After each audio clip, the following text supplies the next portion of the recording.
Hello, everyone. I was going to talk about a couple vocals today. I was really going to talk about audio review, um, and where I find myself now 10 years into it. A lot of things that I either heard from others or just believed in my head, I've come to find out aren't true at all. Um, our target subjects, the Sasquatch, definitely primates in my opinion, and all their vocalizations are going to be primate-like. And that means they also could be human-like, because we are primates. No matter what your belief system is about this subject, whether you're flesh and blood or you tend to believe in supernatural stuff, everything described is of a primate. And when they vocalize, it's going to be a primate type signature, no matter what the kind of vocalization it does. One of the main things that I remember learning right off when I first started is Sasquatch vocalizations are always very flat. That is true. That is very true. So are human vocalizations. Coyote, it takes a while, but I've seen coyotes make some pretty flat calls before. I've seen them do single calls before that have stumped me, but they are coyote, and generally speaking, canine vocalizations look different than human vocalizations. I'll play these two vocals. I'm going to talk about them more.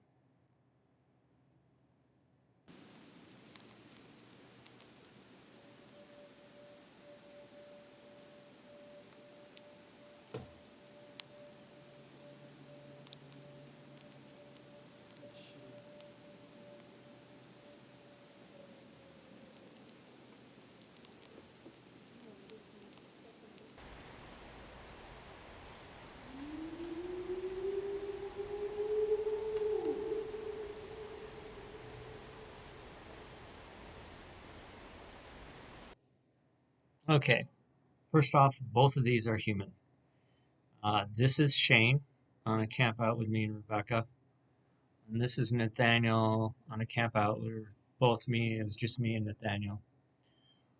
What's important to note is Shane's howl here is going 15 seconds. I hear a lot of talk about humans can't howl past 10 seconds. Humans can't howl past 15 seconds. Humans can't howl past 20 seconds. I'm going to be showing you another vocal in a few minutes here that's 21 and a half seconds. It's human. The point is, anytime you hear someone say a human can't do it because of this or that, that's not necessarily true. And when you are recording in the field for Sasquatch, you need to ask yourself, where are the humans when I'm recording? Because if there are any humans around whatsoever, you cannot rule them out. And these are such classic Sasquatch calls that most people who go out in the woods looking for Sasquatch are going to do these kinds of calls. The other thing, as I stated before, we're primates. So our vocalizations, our signatures in spectrogram are going to look very similar to those of our target subjects and vice versa. One thing I hear, well, humans can't create the low hertz ranges that Sasquatch do. That's totally untrue. This is Nathaniel, and I was going to touch on this, and I'll touch on it now too, but Nathaniel's a mile away from this recorder. But the atmospheric conditions of this particular night and the geography where we were camped versus where the recorder was allowed for his vocal to carry clearly to the mics on my recorder, and it sounds like he's a lot closer than he actually is. He's over a mile from the recorder, and he's hitting 256 hertz at his lowest point when he starts. He tops out at 456 hertz. That's really low. And that's where you see a lot of quote-unquote Sasquatch vocalizations hitting. I know this is his fundamental because if I come up here, this first harmonic, and so the fundamental right here is hitting at 456. So this should be about an equal amount. And sure enough, it's hitting right at 912 hertz. So it's essentially an equal distance between the frequencies. So that's telling me that this is definitely his fundamental, and that's a harmonic. Whatever the fundamental is, your harmonics that occur above it are going to be an equal frequency level between. Over here we have Shane's long howl. Now Shane was only a half a mile from us, if that. But because of the geography and the vegetation in the area, it nullified a lot of the sound that actually reached the mic. So he's in this recording, he's actually closer to the audio recorder, same audio recorder. I was using an SM4 Mini when I recorded both of these vocals. He's actually closer than Nathaniel was on this night. But once again, atmospheric conditions, vegetation, and geography affected how that vocal traveled to those mics. And it's actually hitting a little bit harder on my left mic. But let's look at the frequency of this very hard hitting signature here. That's hitting right at 593. What's the next harmonic up hitting at? That's hitting at 890. So that's 300 hertz. 593, that's not equal. If this is his fundamental, then this should be around 1100 hertz. It's not. It's only 300 hertz difference. So that tells me that his fundamental isn't showing up. This is actually his first harmonic. I'm going to get into that with this next picture. This is Shane once again, but much closer. I was actually right next to him when he did this vocalization. Here's the fundamental. It's right at 307 or so. Here's the first harmonic, right at 620. So roughly 300 hertz between them.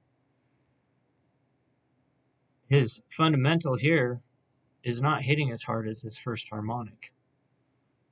It's basically true for all mammals that I've seen. I've seen the same thing with close coyote vocalizations, other animal, bird vocalizations, owl vocalizations. The further away an animal is from the mic, their fundamental disappears. Let's listen to this.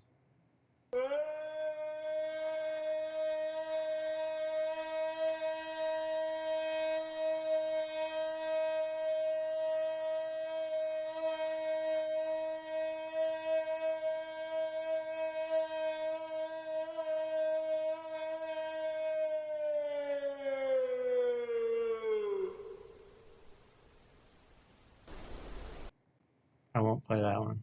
That one's really loud. That's actually Bart Catino doing a yell. Once again, I'll get back to it. Look, Bart's starting out at 350 hertz right here. That's really low. He's only peaks out up here at 834 hertz. So that's more like, that's what I'd imagine a coyote call to look like. What I wanted to talk about, look how long this is. That's 21.5 seconds long. I don't know how many times I've heard humans can't hold a vocal that long. Shane's not trained. I'm sure an opera singer trained could hold the vocal even longer, deeper, and more powerful. And I'm not to say that all these vocals aren't Sasquatch. I'm just want to make it clear that when we start getting into the audio, we really have to be careful about what we're labeling as Sasquatch. especially if you're on a camp out. Any kind of expedition, I don't try. I record on expeditions for obscure things that may occur, but most of the stuff I record on the expeditions ends up being human. If you're on an expedition, odds are you're going to record a lot of human vocalizations. And a lot of the little things that I used to believe differentiated them from Sasquatch and human aren't true. They are perfectly capable of doing vocalizations like us, and we are perfectly capable of doing vocalizations like them. There is no guaranteed way of saying a vocal you recorded out in the woods is not human, unless you see the Sasquatch actually make the vocalizations. Therefore, everything that's suspicious has to be considered just suspicious. You cannot be definitive when labeling these vocals. I see a lot of stuff out from the past and even now that I suspect is not Sasquatch at all, but just human beings. I want more vocalizations done by Sasquatch. I wish they would make more noise. They don't. Not in the areas I'm recording. They don't make a lot of noise. I hear they may have done it in the past. That might be true.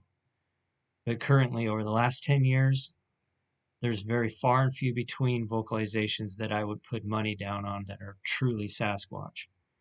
They don't make a lot of noise. And when they do, they sound like primates. They don't sound like coyotes, and they don't sound like owls. Anyways, I hope you found this educational. And these are just my observations as a regular guy who looks at a lot of audio, a lot more than most.